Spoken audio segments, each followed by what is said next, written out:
Yeah, thank you. Trust in me, but also the Lord, Norma, and we will not fail. Psalm 30 is our text for today. It's a nice, brief psalm, but filled with lots of great stuff. We would call this a psalm of restoration, or Walter Brueggemann would call it a psalm of reorientation. So we have psalms of disorientation, where there's lament and there's enemies all around and they're encamped everywhere and you're scattered like the wind and your bones are melting like wax. That's all in the Psalms. That's disorientation. Then there's psalms of trust, and there's psalms of helpfulness, and then psalms of reorientation. This is after the fact. This is after God has saved. This is after the trials and the troubles, the dark valley of death, as Psalm 23 says. This is afterwards, and the psalmist is remembering how God pulled them out of times of trial. It starts with the words of restoration. I will extol you, O Lord, for you have drawn me up, and you did not let my foes rejoice over me. I called for help, and you have healed me. This is the story of a person who's been through trouble, and God has called on the Lord, and the Lord has saved. And in fact, in the stories or the Psalms where they cry for help, usually there's a promise made. If you save me, Lord, I will extol and praise your name for the rest of my life. So you see right here at the beginning that the psalmist does what was promised. You have saved me, Lord, and I sing a song of praise to you. A couple other little things along the way in Psalm 30 that were of interest to me. That, I think the Psalms are about the reason they were written, but they also teach us lots. And we've talked about that over the last few weeks. Here's a great teaching for us. For God's anger is but for a moment. God's favor is for a lifetime. God's anger is fleeting. But God's favor is for a lifetime. There's something all of us could do with remembering. God's anger is fleeting, but God's favor lasts a lifetime. So many of us have this sneaky feeling that God is angry more times than not, that God is a God of anger and upset more often than not, and that God's joy and God's love for us comes just every so often, like a smattering of love amidst a very angry God. I don't know why we cling to that. Some of us have this deep subconscious feeling that maybe God is out to get us. But the psalmist wants to remind us that God's favor is what outweighs everything else. God's anger is just like a gust, a quick gust, hardly there, fleeting. You can barely see it. But God's favor is everywhere and always and outweighs the anger by far. And then the beautiful, beautiful line that we just sung in our hymn. Weeping may linger in the night, but joy comes with the dawn. Joy comes with the dawn. So you know that the psalmist has come through the darkness because they know about the weeping. That seems like it lingers all night long. But with praise, the psalmist says, but we know the weeping and the darkness do not win. Death does not win, but joy comes with the dawn. As Easter people, we can sing that hymn and we can say these words. Joy comes with... Why, we should greet each other on Sunday morning with that. Good morning, joy comes with the dawn. Wouldn't that be beautiful? Joy comes with the dawn. And it wouldn't be naive. You could hear some people going, well, joy comes with the dawn, right? Just to pass off whatever hardship. But Mayfair people, we know we're authentic people. We know the lives we live. They're tough at times. But we could greet each other and say, joy comes with the dawn.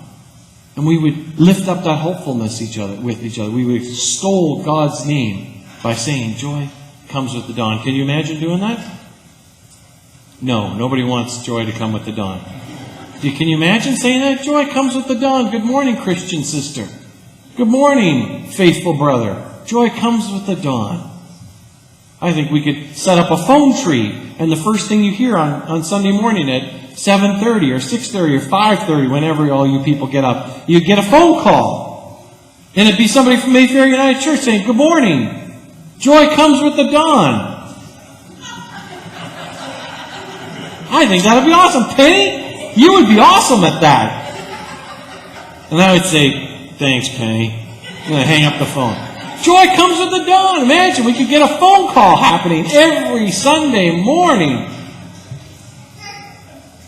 Riley likes that idea too.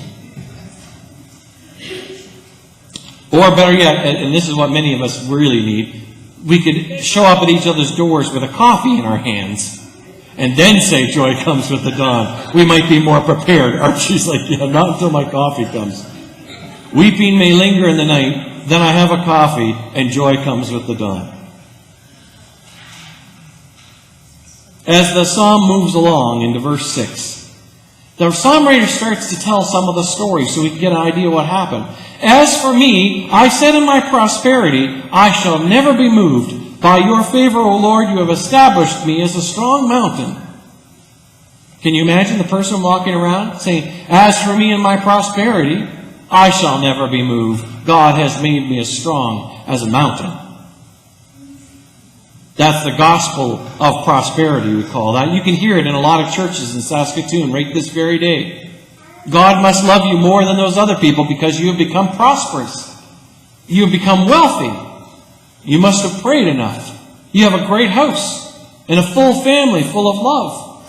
And you've done well for yourself in the world. God must love you more than those other people who are living on the street. That's the gospel of prosperity, and that's what this person lived. They said, as for me in my prosperity, I said, I can't even be moved. Nothing can touch me. God has made me as strong as a mountain. Then God heard that. Guess what happened? The person found out there's somebody who can move them. God. You hear the irony? I cannot be moved in my prosperity that God has given me. Guess what? God decided to move them. And there should be a but here, but there isn't. Because it goes like this. You had established me as a strong mountain. You hid your face and I was dismayed. It should be, but you hid your face and I was dismayed. So you imagine this person prancing around, living a good life, thinking God has created their prosperity and loved them more than other people. And in their prosperity, they became kind of puffy-chested. And they've said, look at me. I'm untouchable. Life is so good.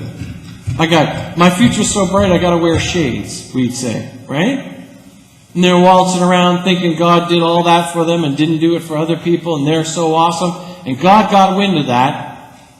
And then God hid the face of God from this person. And they were dismayed. To you, O Lord, I cried to become itself, and to the Lord I made supplication. What profit is there in my death if I go back down to the pit? If I go down to darkest Sheol, can the dust praise your name, the psalm writer says? If you turn me into dust, God, because I was arrogant, can I even pray? I can't praise your name there. So if you need people to praise your name, don't destroy me, God. Don't bring me down. You know me, I think a lot about arrogance and prosperity and entitlement.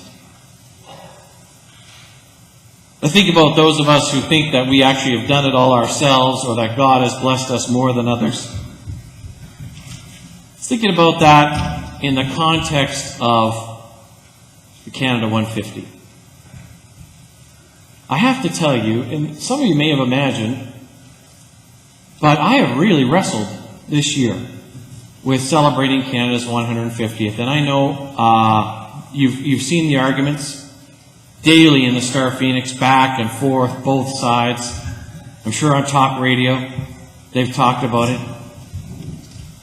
Canada 150. Should we really celebrate what's gone on in the last 150 years? If we're people of reconciliation, if we love the indigenous peoples of this country, can we celebrate knowing all the tragedies of the last 150 years? My problem, first and foremost, was like so many other discussions in Canada, it became an all or nothing.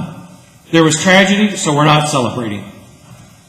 Or, we got a really great life, so we're only celebrating. You know? That's the problem with our North American society. We get those polarities going. Either this or either that. I tried so hard over the last bunch of weeks to find my way into the middle. Well, yesterday morning I saw a Facebook post, or maybe it was the day before, from our friend Lorna Arcand, who was here last year with her husband Eugene. And she, Lorna just tells it like it is on Facebook. And she said, okay, all those of you who don't want to celebrate and you want to make our day feel bad, go right ahead, sit in front of your computer and have one more day of complaining.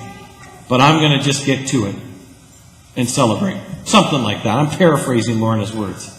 And I thought, okay, if Lorna and Eugene are going to celebrate, maybe I can celebrate. And I love Canada Day.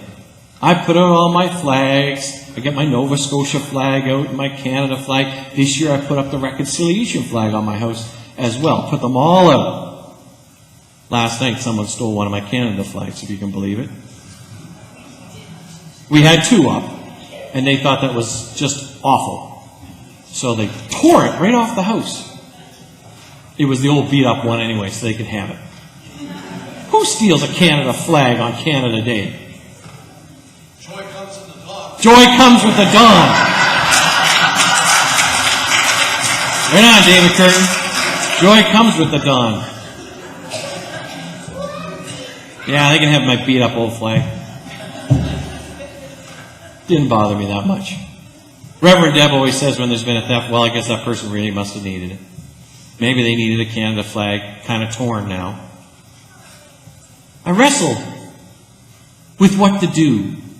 If you know about the tragedies of the 150 years, if you know that we stand on the backs of our Indigenous sisters and brothers, if we know that the joy that I have and the wonders, prosperity I have, comes at the oppression of others and the victimhood of others, can we celebrate?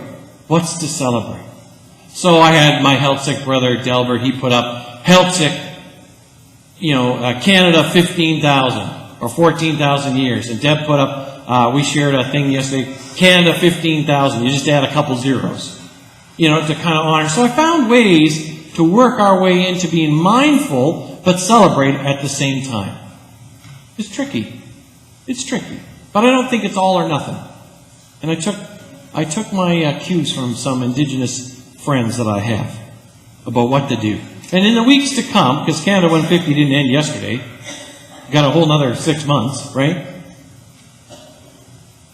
I want you to be mindful of how to celebrate with truth in your heart. How do we celebrate goodness knowing the hard stuff that comes with that goodness? Because I think if you scratched all of our goodness, no matter what, anything in our lives, much of it has come at the expense of others. That's just the kind of way North America has rolled. The food we eat, the vegetables and the meat, how we fly around in airplanes, anything that we have that's a blessing. If you scratch at it, it's got hardship underneath at somebody else's expense.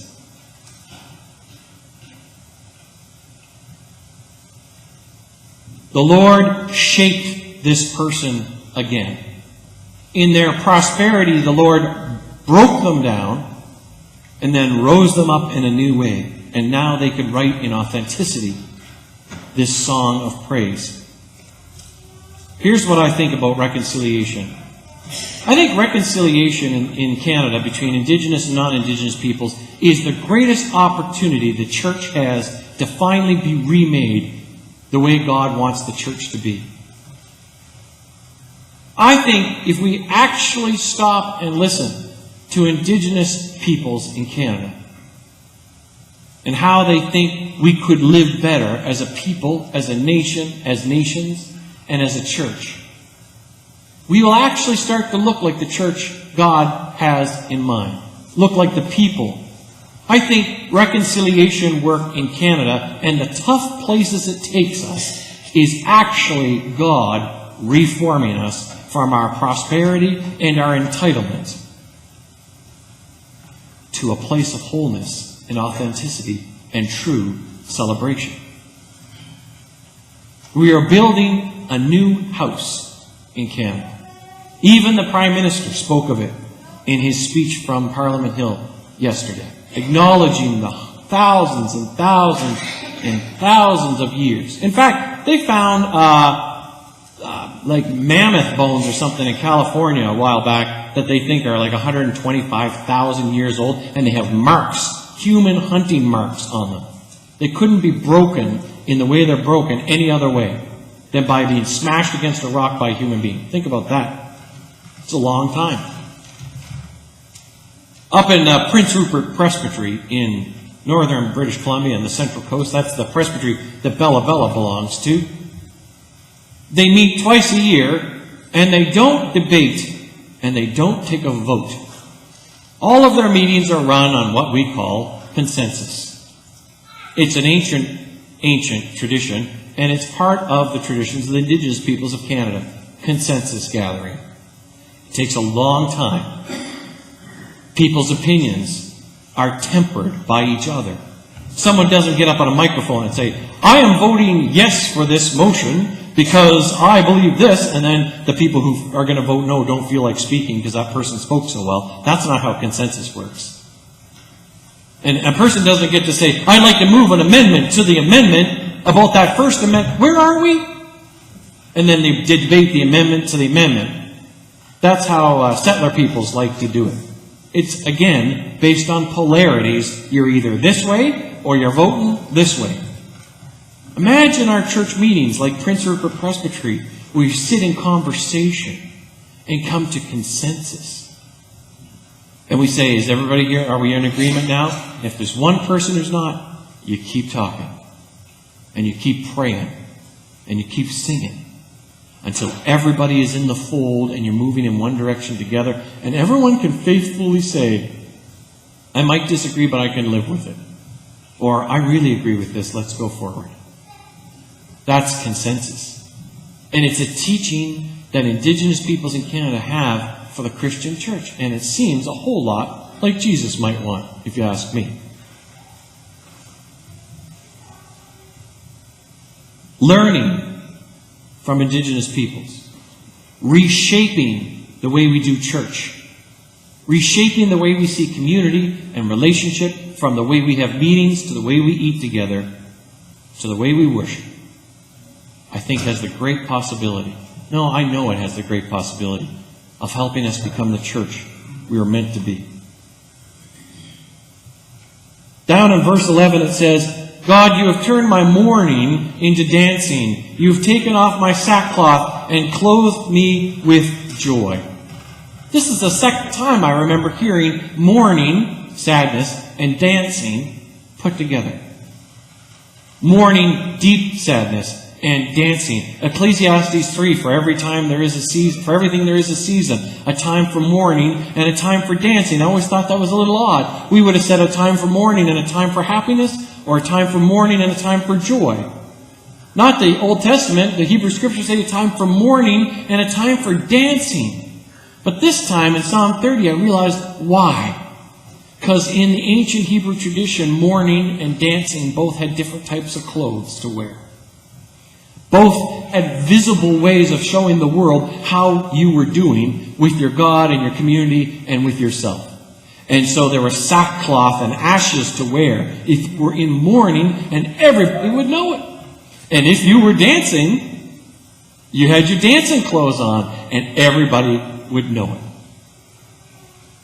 That made me wonder, what would it look like if we shed the mourning clothes? The clothing of fear, the clothing of grief, the clothing of closed upness that comes when we are worried about change. Reconciliation is going to bring change. Listening to elders is going to bring change. That makes us nervous, makes us sad. We're going to lose something. What if we put on the clothing of dancing? What if the people outside of these walls saw Mayfair United Church people put on new clothing? The clothing of transformation, the clothing of a changed people, a people who've been broken down by our God and then remade and reformed. What would it look like? What would that clothing look like? What would it look like if we could hold all of the truths of our past, all of the truths of tragedy or genocide or hatred or racism, and all of the truths of blessing and community and immigration and diversity and many languages spoken and great joy that is Canada and is the church. And we put on that clothing of dancing and show the world that we know what tough times look like. We know who we've hurt. But we're ready to sing a new song, and we're ready to do a new dance. And we're going to put those clothes on because the Lord has remade us. Can you join me in that hope? Can you join me in shopping for those kind of clothes? Because I think together we can make a new Canada. And I think together we can make a new church. May it be so at Mayfair United Church with God's help. Amen.